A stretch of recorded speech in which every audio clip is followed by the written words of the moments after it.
Good morning बच्चों। कल हमने संधियां बताई थी। संधियों में सबसे पहली संधि जो थी हमने दीर्घ स्वर संधि बताई थी। दीर्घ स्वर संधि में था आकाश वर्ण दीर्घ है, उसकी हमने पूरी व्याख्या करके बता दिया था। आज उसी के अगली संधि है गुण संधि। गुण संधि को आज बताते हैं। इसका सूत्र होता है आद गुणा आ आदि, यानी कि अ आदि। आद गुणा का मतलब होता है अ आदि। छोटा आ या बड़ा आ के बाद जब संधि करते हैं तो उसके बाद छोटा आ आवे या बड़ा आ आवे, धन के पहले जो होता है, उसके बाद ई ह्रस्व आ या दीर्घ आ। जैसे छोटा आ या बड़ा आ का मतलब होता है ह्रस्व आ या दीर्घ आ। ह्रस्व आ या दीर्घ आ के बाद ह्रस्व ई या दीर्घ ई आए तो ए हो जाता है। ह्रस्व उ या दीर्घ उ आए तो ओ हो जाता है। ह्रस्व री या दीर्घ री आ जाए तो अर हो जाता है। ह्रस्व री दीर्घ री आ जाए तो अल हो जाता है। यानी कि छोटा आ या ह्रस्व आ या दीर्घ आ के बाद यदि ई उ री ली इनमें से कोई आ जाता है तो इसका परिवर्तित रूप हो जाता है ए ओ अर और अल में परिवर्तित हो जाता है। आगे देखिए, जैसे उदाहरण है उपेंद्र। उपेंद्र यदि लिया गया तो उपेंद्र में उपधन इंद्र। अब उपेंद्र में उपधन इंद्र हो गया तो पा में क्या है छोटे आ यानी कि ह्रस्व आ धन इंद्र। इंद्र में क्या है ई आ धन ई यानी कि ह्रस्व आ और इधर धन ह्रस्व ई आ धन ई हमने क्या बताया आ धन ई बराबर ए हो जाता, चाहे ह्रस्व दीर्घ ही है ये। तो उपधन इंद्र।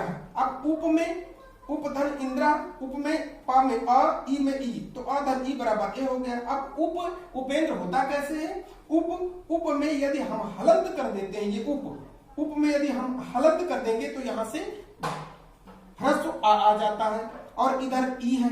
इस तरह से उप में आ होता है। पा में आ कैसे होता है? पा में हलंत लगाने के बाद आ बाहर आ जाता है, यानी कि ये आ गया। अब आ धन ई बराबर ए कर दिए तो इसी से ये उपेंद्र बन गया। इसी तरह रमेशा में देख लीजिए। रमेशा संधि विच्छेद करते समय एक बात का हमेशा ध्यान होना चाहिए कि जब विग्रह करें तो दोनों तरफ का अर्थ सार्थक होना चाहिए। ऐसा ना हो कि निरर्थक हो। जैसे उपधन इंद्रा या रमेशा रमा धन ईशा। रमा लक्ष्मी के कहा गया है, ईशा ईश्वर। तो दोनों तरफ का अर्थ निकलना चाहिए। जैसे रमा धन ईशा, रमा में बड़े आ की मात्रा है, रमा में बड़े आ की मात्रा हमने यानी कि दीर्घ आ, और इधर ईशा में दीर्घ ई। तो दीर्घ आ धन दीर्घ ई बराबर ए बताया हमने। आ धन ई बराबर ए होता है। इसी तरह आ धन ई बराबर ए हो गया। इसी तरह रमा में जब मा में हलंत लगा देंगे तो इससे बड़ा आ निकाल आता है, दीर्घ आ निकाल आता। तो इस तरह ये रमेशा बना। ठीक। गणेशा में कैसे? गण धन ईशा। गण अड़ा में ह्रस्व आ, इधर दीर्घ ई, आ धन ई बराबर ए हो गया। इस तरह ये गणेशा बना। तो गणेशा हुआ कैसे? गण में यदि हम अड़ा के नीचे हलंत लगा देंगे तो यहां से छोटे आ की यानी कि ह्रस्व आ गया। इधर धन है ईशा, आ धन ई बराबर ए हो गया।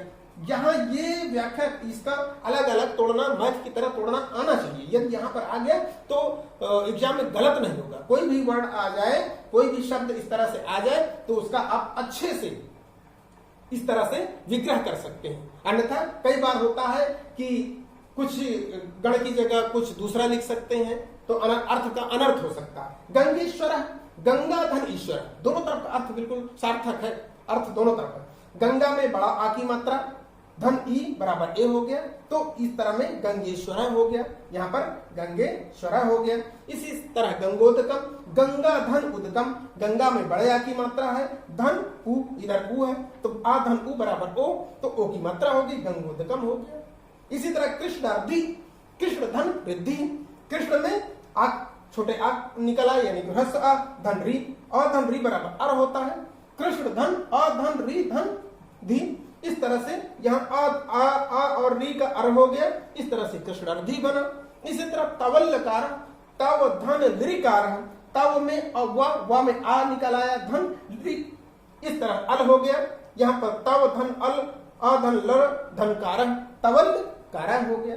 इस तरह से ये गुण संधि की एक ऐसे ही पहचान है, हमेशा एक मात्रा ऊपर होगी। जैसे उपेंद्र, रमेश, गणेश, गंगेश्वर, गंगोदकम, कृष्णार्थी, तवल्लकार। तो थोड़ी सी ऐसी पहचान, जनरली पहचान, एक मात्रा हो तो वहां पर ऊपर लगी हुई, तो ये गणेश यानी कि गुण संधि में एक मात्रा ऊपर लगी रहती है। इस तरह से ये संधियां, इसी तरह से और अभ्यास कर लीजिएगा, बहुत सी पुस्तक में मिल जाएंगी, लेकिन नियम यही है। इसके बाद शब्दार्थ बताए गए हैं। शब्दार्थ जनका माने पिता, ईश माने चाहना, स्पर्श माने छूना, प्रक्ष माने पूछना, अभिता माने दोनों ओर, परिता माने चारों ओर, समया माने समीप, निक्षा माने समीप, हा माने दुख या खेद, प्रति माने और, अनु माने पीछे। अब गुण संधि के बाद जो अगली संधि होगी उसको फिर बताया जाएगा। तब तक के लिए अभ्यास करते रहिए।